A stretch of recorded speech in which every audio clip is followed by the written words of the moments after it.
C'est un jour d'octobre que Madame Fleureau, 89 ans, s'est faite démarcher par téléphone.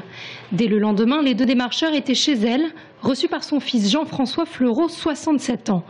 Il leur promettait monts et merveilles, la maison ayant été soi-disant sélectionnée par EDF pour l'installation gratuite de panneaux photovoltaïques, car elle bénéficiait d'une bonne exposition. Au début, ils m'ont pas dit que c'était payant. C'était l'EDF qui devait payer par l'argent que je devais toucher par le EDF, que c'est eux qui payaient mon crédit.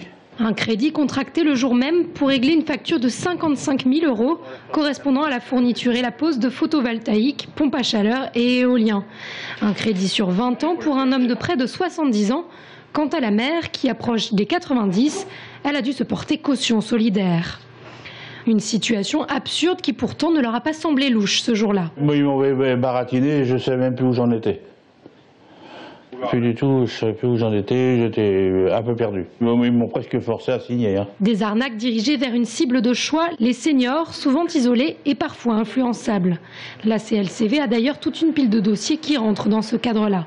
Il y a une recrudescence depuis le mois de novembre, c'est important, et principalement sur tout ce qui est énergie renouvelable. Ces escroqueries effectuées le plus souvent par des sociétés françaises, parfois même d'Indre-et-Loire, se sont vues ainsi multipliées par 2 dans le département, avec pas moins d'une trentaine de dossiers entre décembre et février.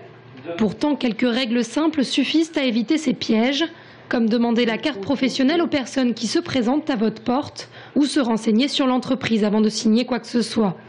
Toutefois, si le mal est fait, pas de panique, il existe un délai de rétractation de 7 jours pour tout démarchage à domicile.